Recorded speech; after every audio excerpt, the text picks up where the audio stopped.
"There's no more time. They won't last another night." The silent scream tore at Elias's throat as the glacial wind howled through the ruins of the abandoned village, carrying with it the faint moans of his two feverish grandchildren. With each hoarse cough from the little ones, the old widower's heart tightened, despair a bitter poison in his mouth. They had fled from plague, from hunger, and now fate seemed to have cornered them in this forgotten place, where life had surrendered to the rubble. The cold cut through their flesh, fever burned their fragile bodies, and with each passing second, the flame of the boys' lives threatened to extinguish. But as he dug into the cold earth, searching for a shelter that didn't exist, a rock gave way beneath his feet, revealing a dark hole. And what Elias discovered in the depths of that forgotten place was something even the darkest tales wouldn't dare to imagine. The icy air emanating from the hole was different. It carried a scent of damp earth and dormant centuries. Elias, his heart pounding, knelt, his trembling hand reaching into the darkness. It wasn't just any hole, but an irregular opening, as if a stone wall had given way, revealing a hidden space. The boy's weak cough, followed by the girl's moan, echoed from the makeshift shelter they had found, a cruel reminder of the urgency. He needed fire, food, a miracle. And there, in that unexpected abyss, perhaps lay a last chance for all of them. With a sigh that seemed to tear his soul, Elias lit a piece of the torch he carried, its flickering flame dancing in the wind. The light revealed a narrow passage descending into a forgotten cellar. The stone walls were damp, covered in moss and cobwebs that looked like ghostly veils. The smell of mold and something ancient filled the air, but there was no stench of death that he so feared. Carefully, leaning on the cold stones, the old man began to descend, each step a mix of hope and dread. His knees creaked, but the image of his grandchildren's pale faces was the force that propelled him. At the bottom, the cellar opened into a small chamber, almost a hiding place. The torchlight swept across the dirt floor, revealing broken pots, rusty tools, and, in the darkest corner, something that made Elias's heart stop. A chest, not an ordinary chest, but one of dark wood, with metal fittings corroded by time. It was heavy, massive, and seemed to have been left there for ages. With calloused hands, Elias tried to open it, but it was locked. Frustration threatened to overwhelm him, but the memory of his grandchildren's dull eyes spurred him on. He picked up a pointed stone and with all his might struck the rusty clasp. A loud crack broke the silence of the cellar.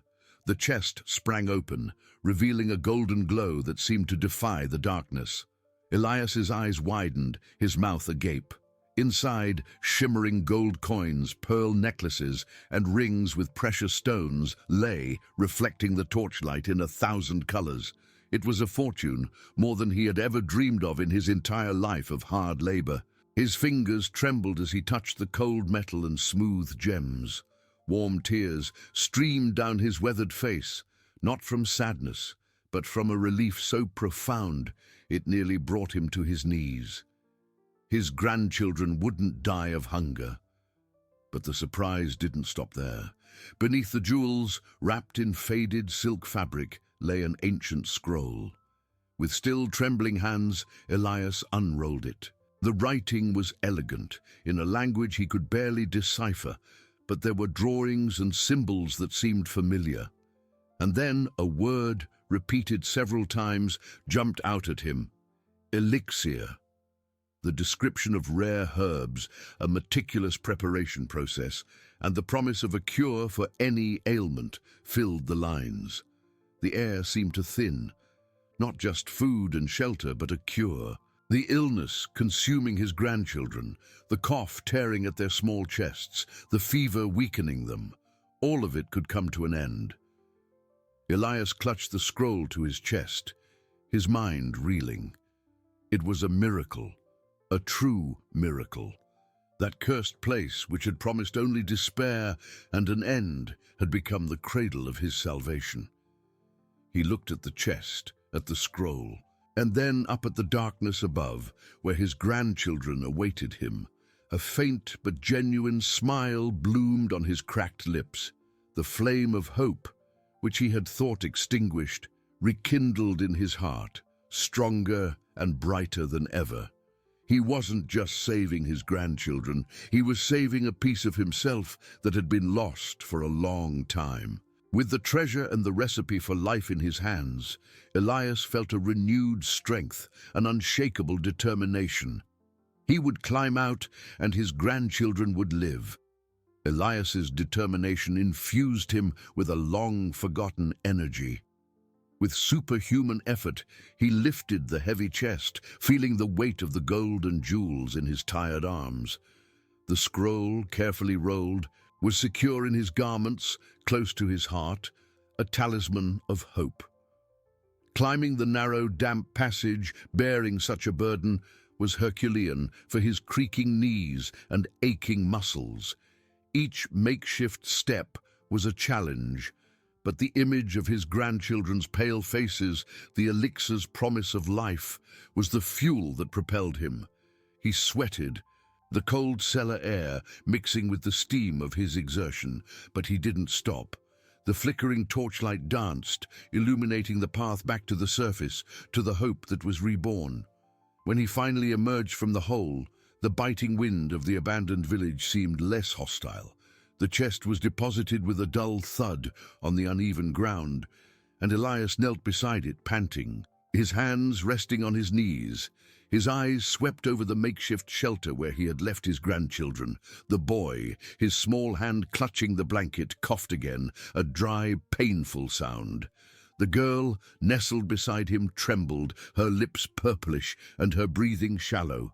The sight tightened Elias's heart, but now, instead of despair, there was a plan, a real chance of salvation. His voice choked with emotion and exhaustion. Elias called out, leaning close, "My little ones, Grandpa's back, and I've brought something that will save us." He crawled to them, the chest and the scroll now symbols of a possible future. The boy's eyes opened slightly, clouded by fever, but a flicker of recognition shone in them. The girl merely whimpered softly, her forehead warm to the touch of Elias's wrinkled hand. The urgency was palpable, but Elias knew that haste could lead to fatal errors. He unrolled the scroll carefully, the faint torchlight revealing the complex instructions, written in elegant ancient calligraphy. The language was archaic, but the symbols for the herbs and the process were universal. Silver leaves, mountain dew, sunroot, Elias murmured, his eyes scanning the lines, absorbing every detail. He needed ingredients, and he needed them quickly. The village, though in ruins, might hold secrets, plants that had withstood time. The first task was to decipher the recipe and identify the essential components. As his grandchildren's fever rose, Elias felt a new pain, that of momentary helplessness, of racing against time. He picked up one of the pearl necklaces from the chest, feeling the coolness of the gems on his calloused fingers. That was wealth, yes, but it was worth less than a single silver leaf or a drop of healing dew. Gold wouldn't cure the cough, nor the fever that consumed them. Only the elixir would. He needed a safe place for his grandchildren while he searched for the ingredients, a place where the wind wouldn't torment them and the dampness wouldn't worsen their fragile condition. His eyes fixed on the cellar entrance. It was a hiding place, yes, more protected from the biting cold than the makeshift shelter on the surface. It was a difficult decision, but necessary for their survival. He couldn't leave them alone for too long, nor risk that the search for ingredients would be in vain. With a heavy sigh, Elias began to move stones and pieces of wood to seal the hole's entrance, creating a barrier against the wind and the merciless cold. The priority now was healing, and for that he needed to act with wisdom and speed. The promise of the elixir echoed in his mind, a mantra of faith. He would not fail. With a final exhaustive push, the heavy stone settled into place, sealing the cellar entrance and muffling the wind's howl. Elias wiped the sweat from his brow, his body exhausted, but his mind focused on the task that followed. Now, he needed to bring his little ones to the relative safety of that underground refuge.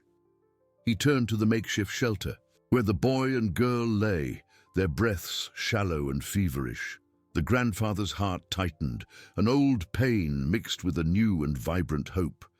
With the greatest delicacy his calloused fingers could offer, Elias lifted the boy first.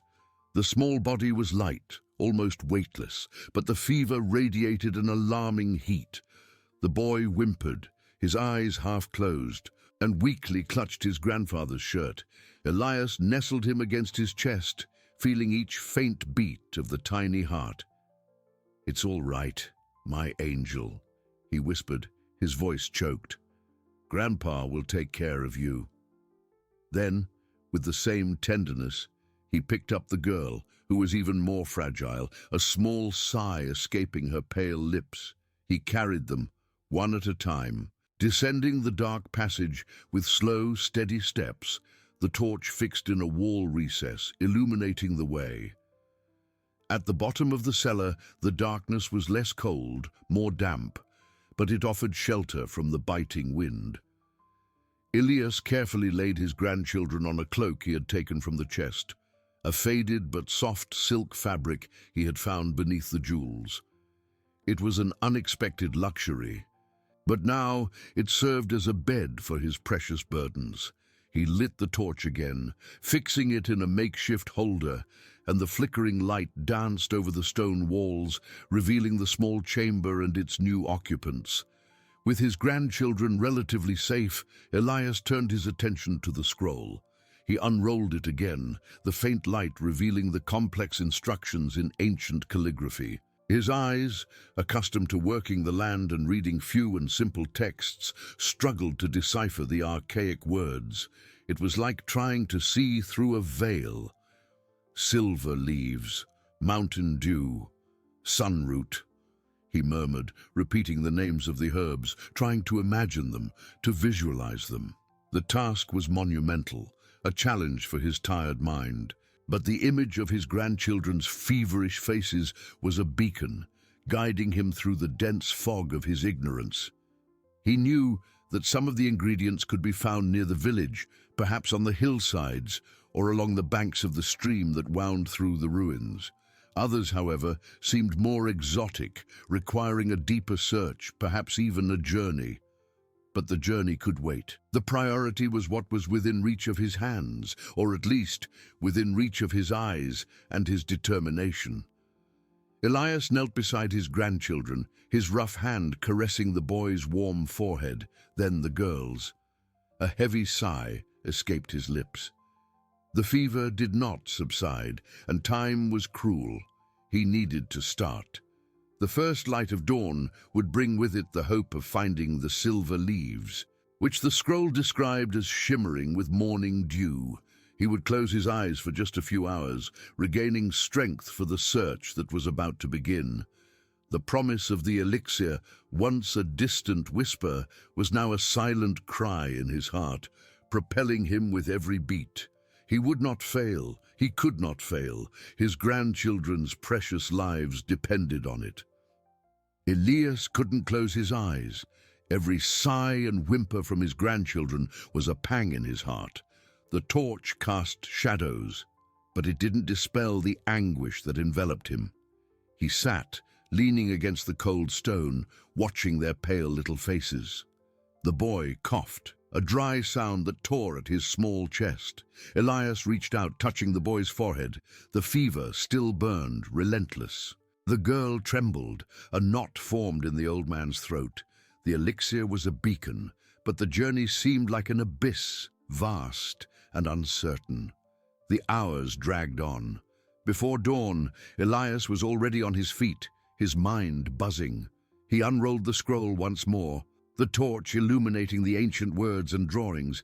"Silver leaves, mountain dew, sunroot," he murmured, committing every detail to memory. The silver leaves were described as small and shimmering, found in damp, dewy places. He needed to be quick before the sun dried them and took away his loved one's chance at healing. Leaving his grandchildren alone, even in the cellar, tightened his chest. He leaned down, kissing their warm foreheads. "Grandpa will be back soon, my loves. Grandpa will bring the cure." His voice choked. He picked up the torch. The entrance stone was removed with renewed effort, driven by the love he felt for them, a love that transcended everything, even fear. The morning air was biting and fresh, smelling of damp earth. The village seemed to awaken under a cold grey light, ruined roofs and walls covered in shimmering dew. Elias walked slowly, his eyes scanning the ground and the shadowy corners. He searched for something that shimmered, something that resembled the silver leaves. The icy wind whipped his face, his fingers ached, but he didn't stop, driven by the urgency of finding salvation. Hope mingled with frustration. Many plants, but none matched the image in his mind. Time passed, the sun rose, drying the dew. A sigh of discouragement escaped his cracked lips. Was the elixir a cruel mirage? He felt the weight of age and exhaustion, but the image of his grandchildren was a whip to his soul, forcing him onward. Near an old barn in a sheltered crevice, he saw it. Small, silvery green leaves shimmered under the faint light. Delicate, translucent, covered in dew, they shone like pure silver. Elias knelt carefully, his heart pounding in his chest. Tears of relief streamed down as his trembling hands gathered the leaves, one by one, with the reverence of one who finds an invaluable treasure. He wrapped the leaves in a clean cloth. The first part of the search was complete. The scroll mentioned mountain dew, sunroot, and pure water, all essential. He remembered the stream at the village's edge. He needed fresh, clean water for the elixir without fail or delay. With the leaves secured, Elias hastened his steps back to the cellar, hope rekindled. At the entrance, he pushed the stone aside, descending the steps with agility.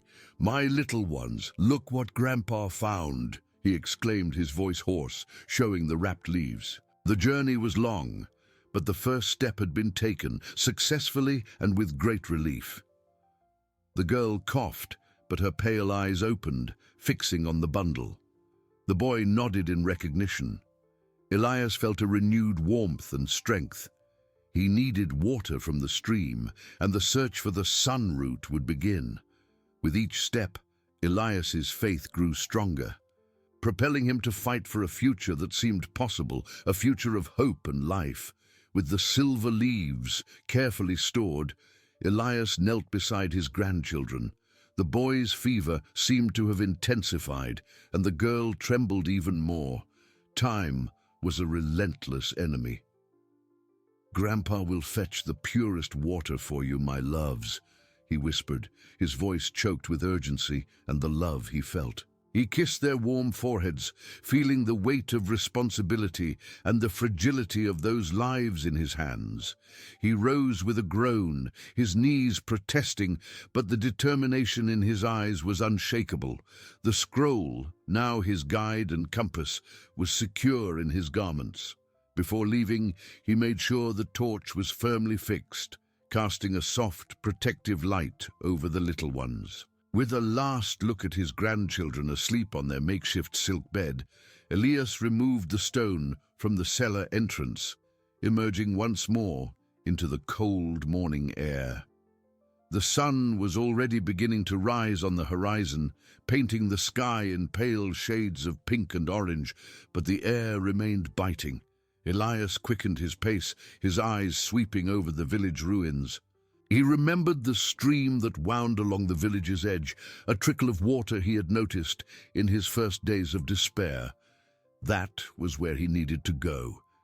He walked among the ruined houses, the rubble and creeping vegetation, feeling the icy wind whip his face.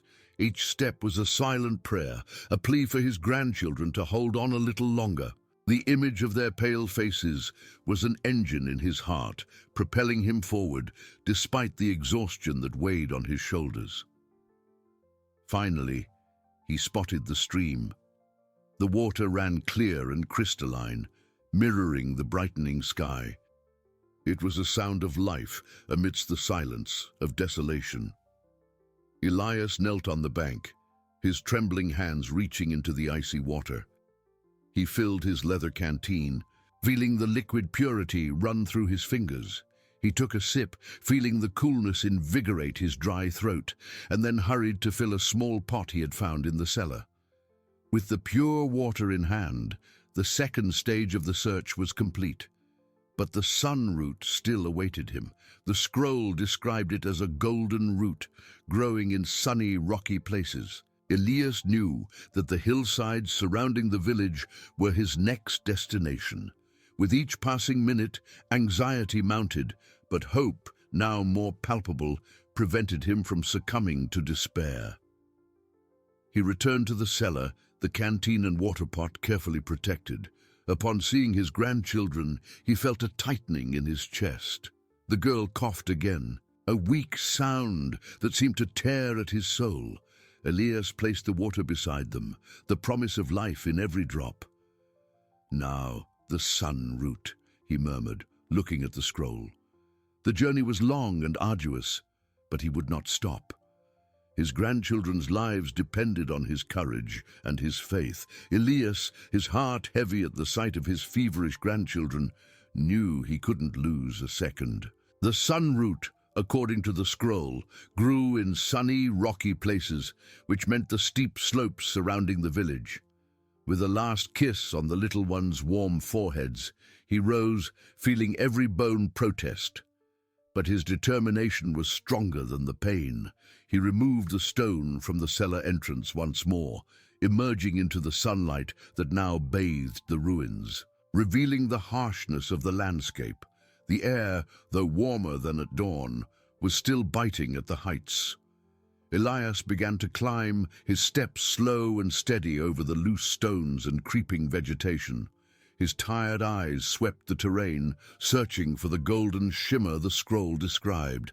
With every meter gained, the image of his coughing and trembling grandchildren propelled him. He clung to rocks, slipped on gravel, but he didn't give up. The climb was exhausting, a test of his age and strength, but the promise of healing was a balm to his soul. After what seemed an eternity, his eyes fixed on something. In an almost inaccessible crevice of an overhanging rock, bathed in the morning sun, a clump of golden roots glowed intensely. It was the sun root, unmistakable, vibrant and full of life. A sigh of relief, mixed with a new wave of anxiety, escaped his lips. The root was there, but reaching it would be a dangerous challenge. The crevice was at a high point, with a steep drop below. Elias tried to stretch, his calloused fingers seeking purchase on the smooth stones, but the distance was too great. He leaned out, his body hanging over the abyss, his heart pounding erratically. One false step and all would be lost. The image of his grandchildren now was a silent cry of warning. He couldn't risk it. Despair threatened to swallow him, but then his eyes noticed something else. A little below the crevice where the golden root grew, there was a small, almost imperceptible indentation in the rock. It looked like a small cave, a natural hiding place. With redoubled caution, Elias descended a few meters, clinging to a twisted bush. The indentation was narrow, barely allowing him to squeeze inside. The sunlight didn't reach there, and the smell of damp earth and moss filled the air. With the torch he carried, he illuminated the interior. It wasn't a deep cave, just a niche, but what he found there made him hold his breath. On the dirt floor, beside some smooth stones, lay a small, well-preserved clay pot with a cork lid. Beside it, a piece of parchment, much smaller than the recipe scroll, was rolled up. With trembling hands, Elias picked up the pot. It was heavy, and an amber-colored liquid shimmered inside. He unrolled the small parchment. The writing was the same as the elixir recipe, but the words were few and direct. The extract of the sunroot, potentized by mountain dew and the essence of the silver leaf. One drop accelerates healing, a gift from the ancients to the needy. Elias felt a shiver run down his spine. It wasn't just the root, but an already prepared extract, a miraculous shortcut. That was the turning point he had longed for, an unexpected gift that would shorten his search and give his grandchildren an even greater chance. With the pot of extract and the small parchment secure in his garments, Elias no longer needed to risk his life to gather the root. He descended the slope with renewed energy, his heart light and his mind full of gratitude. The village, once a symbol of desolation, now revealed its deepest secrets, offering not just a treasure, but the very essence of healing. Upon reaching the cellar entrance, he pushed the stone with a strength he didn't know he possessed. Hope, now, was a surging river in his chest, carrying him back to his beloved grandchildren. Elias descended the makeshift steps with an agility that exhaustion should not have allowed. The clay pot, with the miraculous extract secure in his wrinkled hand. The torch, fixed in a wall recess, cast dancing shadows, but could not hide the fragility of his grandchildren. The sight of the little ones, still pale and feverish, tightened his heart, but the certainty of healing, now tangible, propelled him. He knelt beside the silk cloak, his face etched with worry and unconditional love. With hands trembling more from emotion than fatigue, he opened the cork lid of the pot. The amber liquid, dense and shimmering, exuded a soft, earthy aroma, almost forgotten, like the scent of hope. He remembered the few words on the small parchment. One drop accelerates healing. He picked up the leather canteen with the pure water from the stream. With the utmost care, he dripped a single drop of the extract into the fresh water, which immediately acquired a subtle golden shimmer, as if the sun had been trapped within it. First, the boy. Elias lifted him with infinite tenderness, supporting his head against his shoulder. "Drink, my little one, drink for life," he whispered, his voice choked, bringing the pot to his grandson's dry lips. The boy whimpered faintly, but swallowed the liquid, a small sip, yet full of promise. Elias watched, his heart pounding erratically in his chest, each second an eternity. In a few moments the boy's cough, which had previously torn at his chest, seemed to soften, becoming a distant whisper. His breathing, previously labored and shallow, became a little more regular, deeper. A faint blush, almost imperceptible, began to color his pale cheeks like the dawn of a new day. Tears of relief, warm and abundant, rolled down Elias's wrinkled face, washing away weeks of anguish. Next, the girl. With the same delicacy and urgency, he made her drink. The girl whimpered again, but also swallowed the golden liquid. The effect was even faster, almost miraculous.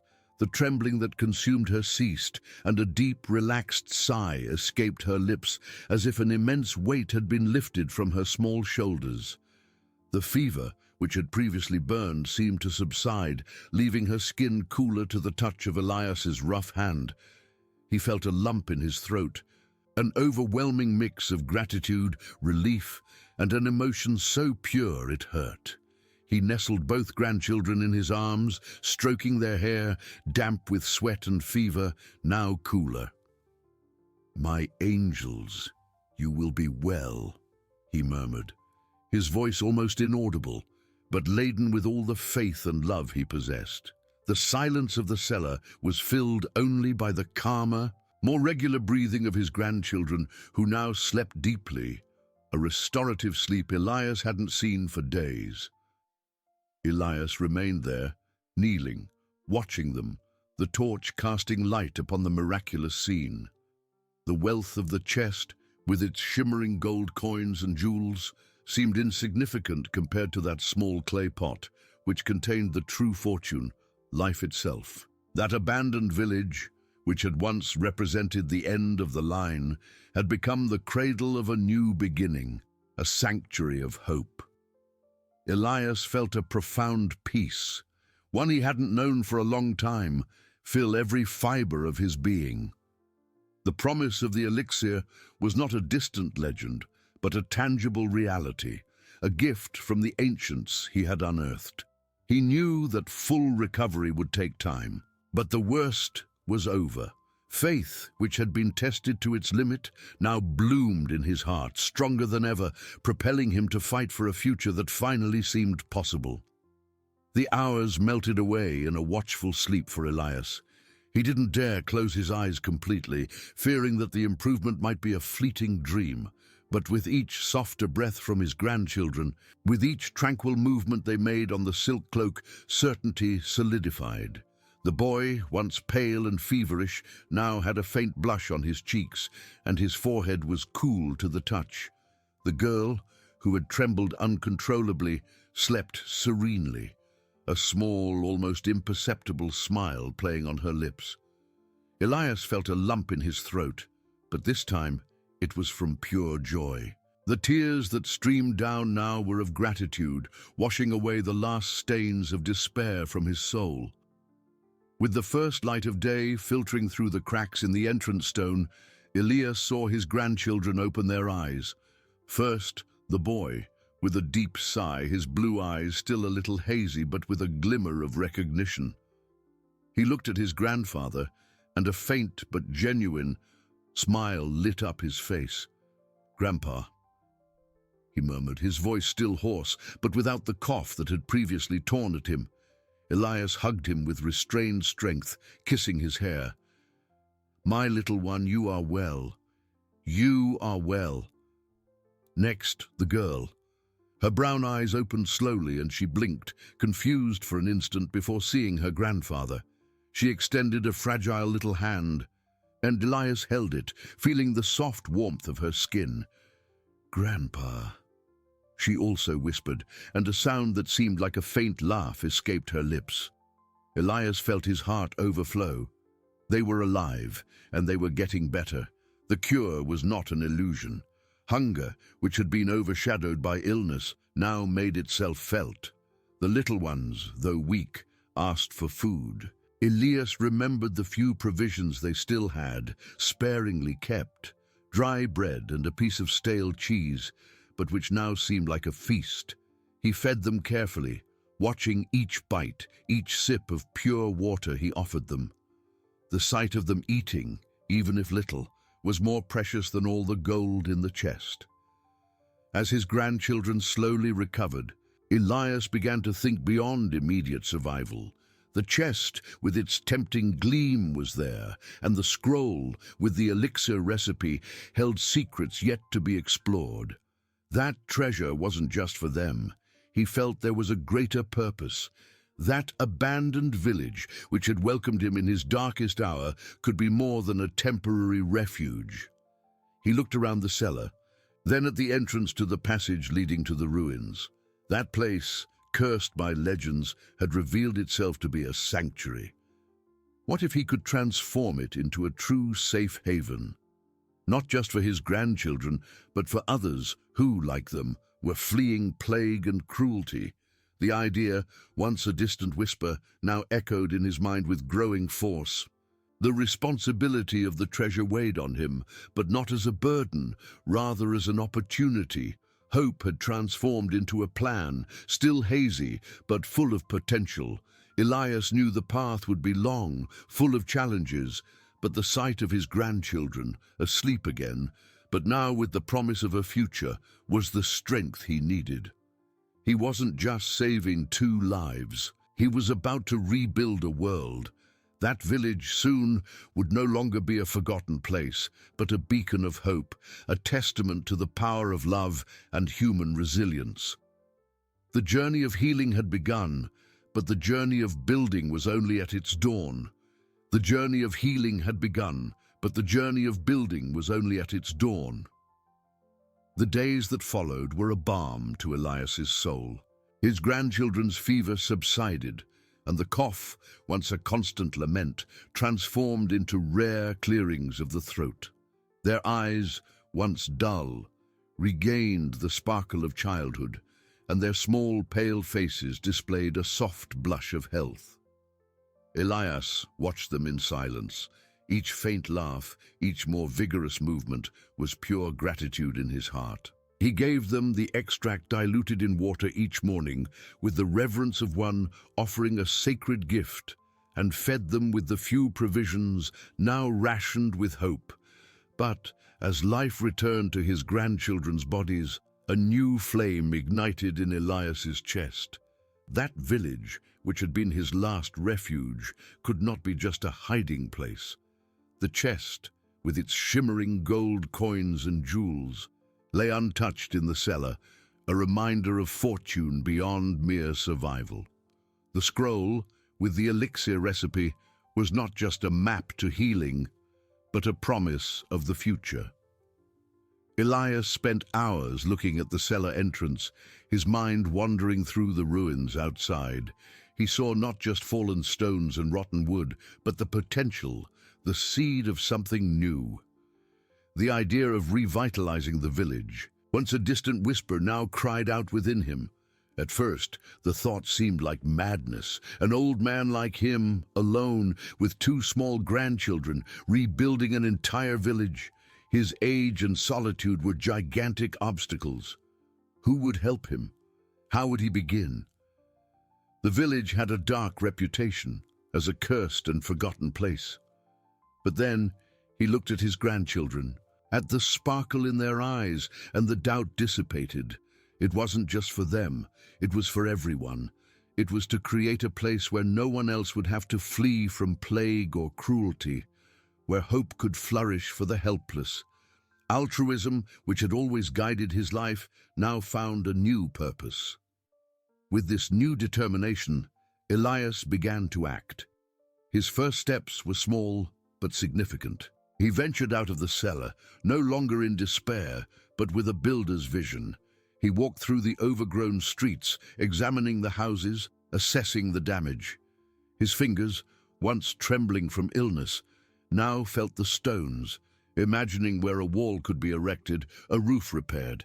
He began to clear the area around the cellar entrance, removing rubble and tall grass, a symbolic act of beginning anew. Every stone removed, every broken branch was a small step towards his great dream. Still, the magnitude of the task was immense. He had the treasure, yes, but how to transform it into building materials and labor? Where would he find people willing to believe in an old man and a forgotten village? The plague still ravaged distant lands, and distrust was a heavy veil over people's hearts. Elias knew he would need more than gold. He would need faith, persuasion, a promise that could resonate in weary hearts.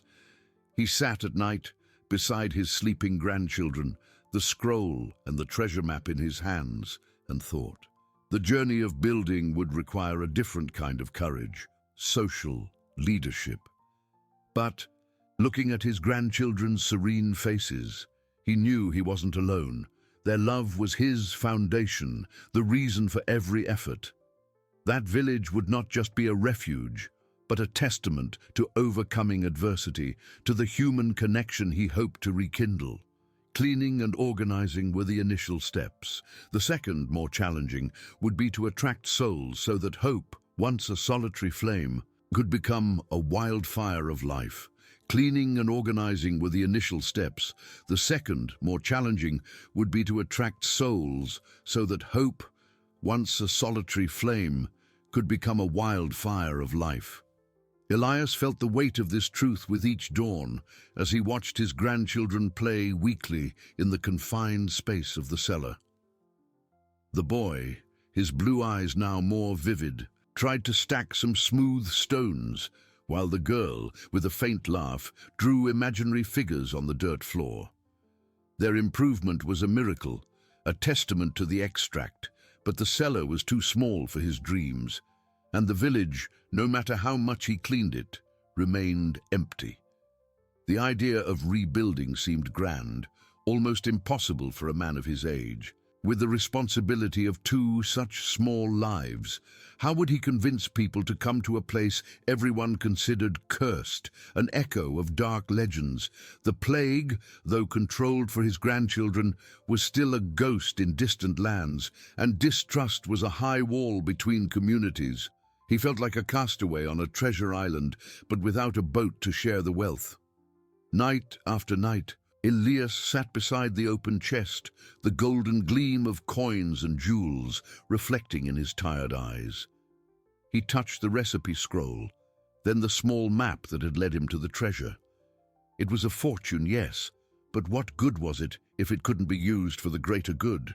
He needed more than gold. He needed voices, hands, hearts that believed in the same vision. The decision ripened in his chest like a late but succulent fruit. He would need to leave. He would need to go beyond the village borders, face the world that had rejected him and his grandchildren. The idea of leaving them, even for a brief period, tightened his heart. The image of their pale faces, of the cough that tore at their chests, was still fresh in his memory. But the promise of a future for them, a future where they could grow in safety and abundance, was stronger than any fear. With determination etched into every line of his face, Elias began preparations. He explained to his grandchildren with the firmest voice he could muster that he would need to be away for a few days. "Grandpa is going to find more seeds for our new home, my little ones. Seeds of life, so that this place may flourish for all of us." The boy, with his innocence, merely nodded, while the girl hugged him tightly, a gesture that almost made him waver. He prepared a small satchel with the dry bread and cheese that remained, and filled his canteen with water, adding a drop of the extract for each grandchild, ensuring that the healing would continue even in his absence. He left them a small clay pot with more water and the diluted extract, instructing them to drink a little each morning. His heart broke, but he knew it was necessary. With a kiss on each forehead and a silent prayer, Elias picked up a small leather pouch. In it, he placed some gold coins from the chest, the recipe scroll, and the small map. They were his tools, his hope. The torch, which had illuminated so many moments of despair, would now be a symbol of his return. He pushed the stone from the cellar entrance, emerging into the sunlight, which seemed brighter, more challenging. The morning air was fresh, and the village with its silent ruins seemed to watch him. Every step outside was an act of faith, a break from the security of the cellar. He felt small and vulnerable, an old man with a giant dream, but looking back at the stone that hid his most precious treasures, his grandchildren and the fortune, he felt a renewed strength. The journey of building would require a different kind of courage, social leadership. He knew he would need more than gold. He would need faith, persuasion, a promise that could resonate in weary hearts. That village would not just be a refuge, but a testament to overcoming adversity, to the human connection he hoped to rekindle. He wasn't just saving 2 lives, he was about to rebuild a world. He wasn't just saving 2 lives, he was about to rebuild a world.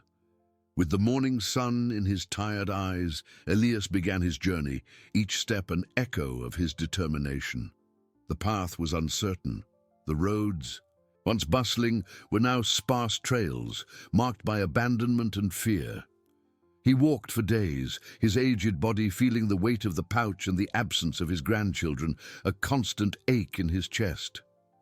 With each village he approached, Elias's heart tightened. The few people he encountered were distrustful, their faces marked by hunger and the shadow of the plague. Doors closed as he passed. Glances were wary, and words when spoken were warnings. "No place for strangers here, old man. The sickness spreads like fire."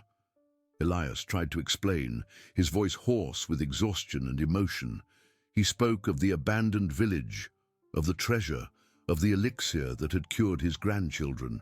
He showed a gold coin or two, a glimmer of hope amidst the darkness.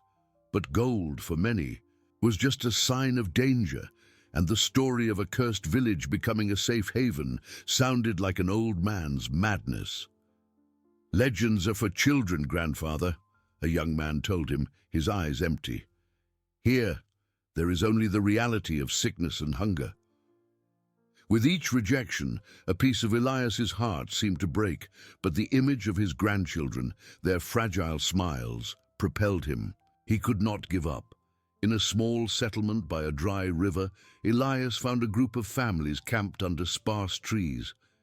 Their faces were even more ravaged, driven from their lands, homeless, hopeless, many with coughing, feverish children. The sight struck him like a blow, a mirror of his own recent past. He approached cautiously, feeling the distrust in the air. A woman, with a baby in her arms, looked at him with tear-filled eyes but without fear. There was a resignation in her gaze that Elias recognized. "I have a proposal," Elias began, his voice stronger than he expected. "A safe place, a village that can be ours, and a cure." He opened his pouch, revealing the gleam of gold coins and the scroll. "It's not a legend. My grandchildren were dying, and this elixir saved them. There's a fortune to rebuild, so no one else has to flee or starve." The silence that followed was heavy, laden with doubt and a thin thread of curiosity. The people's eyes, previously empty, began to fix on the gold, then on the scroll, and finally on Elias's sincere eyes. An old man with a grey beard and a staff in his hand stepped forward. "A cursed village? Who would believe that?" His voice was skeptical, but there was a spark of desperation.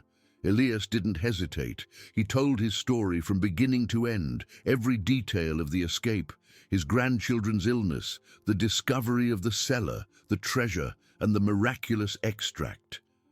He spoke with the passion of one who had lived the miracle, with the conviction of one who had seen hope reborn. He described the village not as ruins, but as a home waiting to be filled, a sanctuary for all the helpless.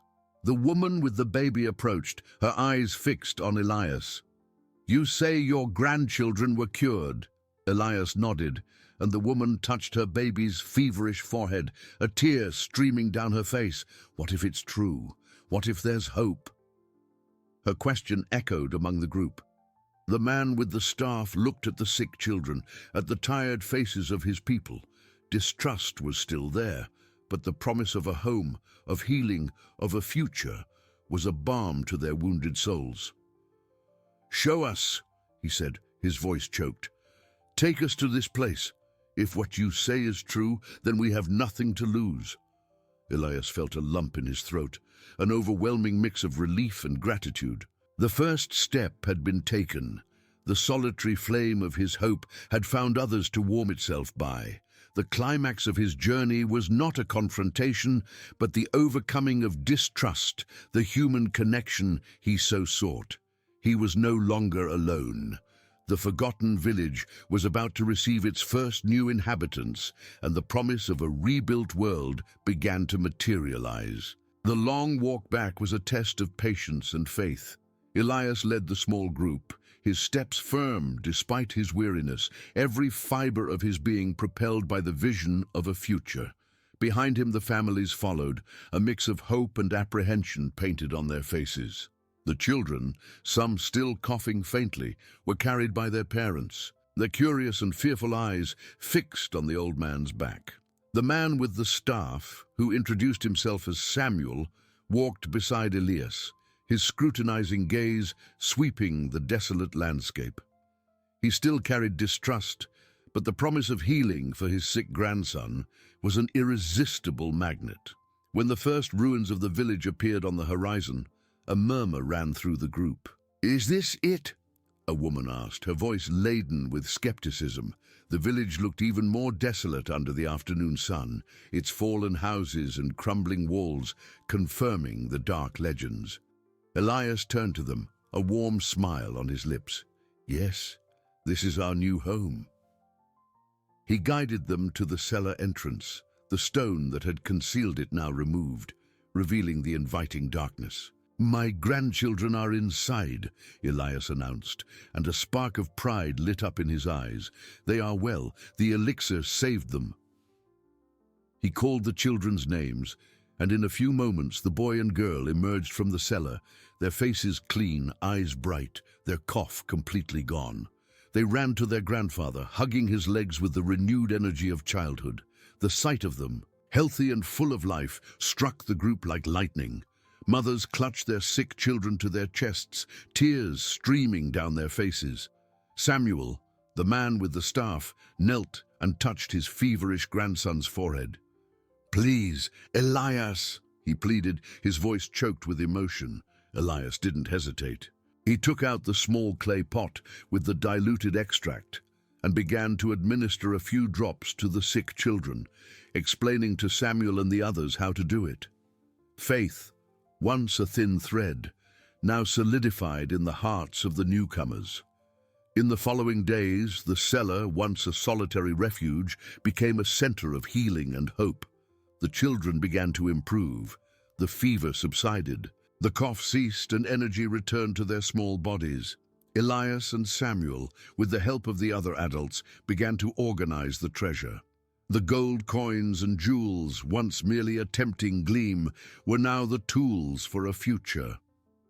"We need wood, tiles, tools," Elias explained, showing the scroll with the recipe and the treasure map. "With this we can buy what we need. But more importantly, we need hands. Hands to build, hearts to believe." The community, previously scattered and distrustful, began to unite. Men and women, previously aimless, found purpose in the ruins. Elias led them with wisdom and kindness, delegating tasks, listening to suggestions. The village, once a graveyard of stones, began to pulse with life. The first houses were repaired, roofs were erected, and bonfires lit at night illuminated hopeful faces. The children, now recovered, ran and played among the ruins, their laughter echoing where before there had only been silence. Hunger gave way to sharing, distrust to cooperation. Elias, watching his grandchildren play freely under the sun, felt a peace that transcended everything. The village was no longer cursed. It was a testament to human resilience, to the power of altruism and justice. They were rebuilding not just houses, but lives, a future. Human connection, so lost in times of plague and cruelty, flourished there among the ancient stones, a beacon of hope for all who dared to dream. The conflict of vulnerability and loneliness had been resolved, replaced by the strength of a united community. Days turned into months, and months into years.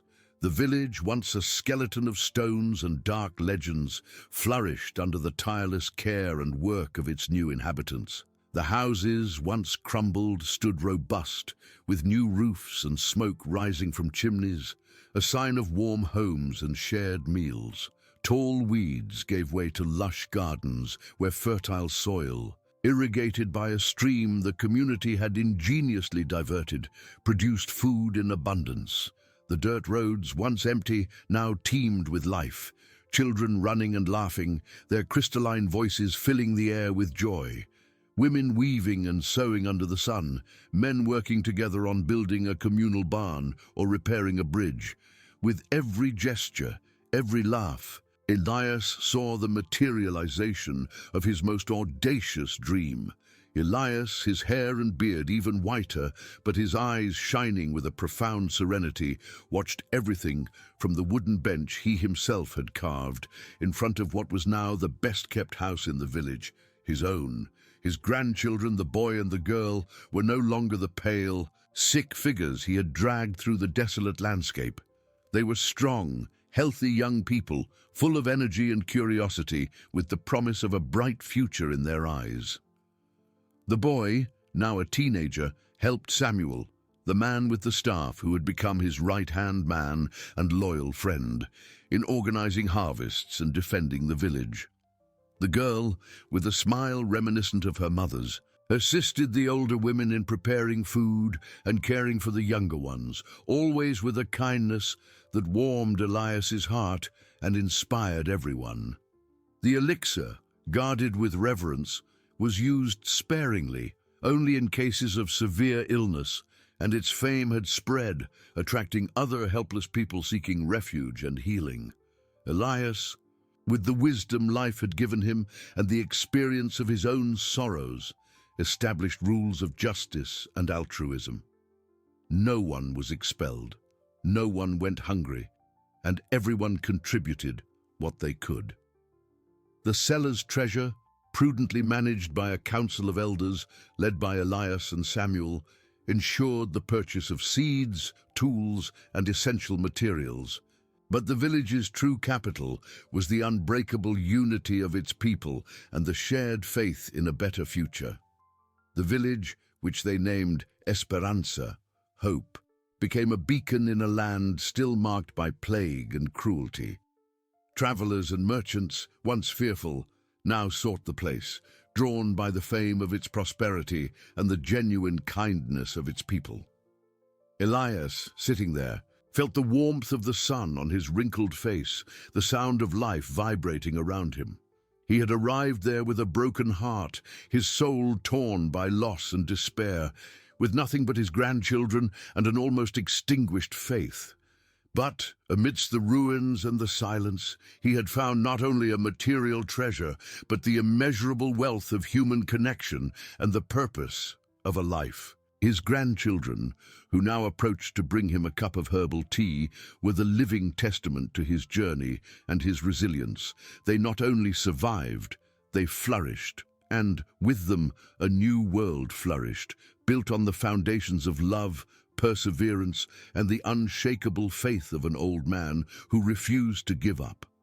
Elias closed his eyes for an instant, a serene smile on his lips.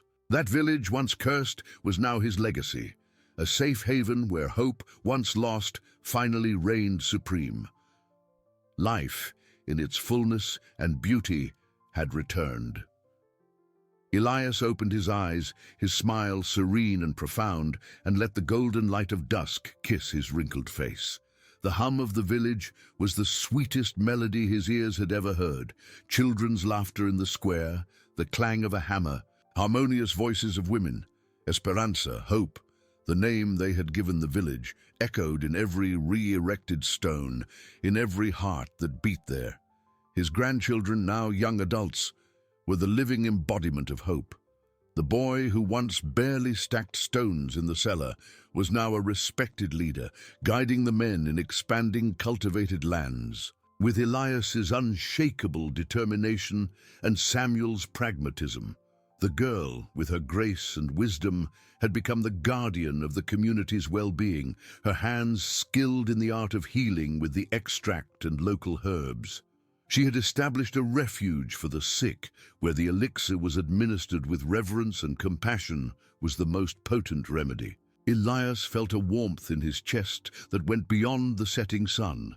The satisfaction came not only from having saved his grandchildren, but from having sown a prosperous future for so many. The village was no longer a temporary refuge, but a permanent home, a model of how adversity forged the purest human connections.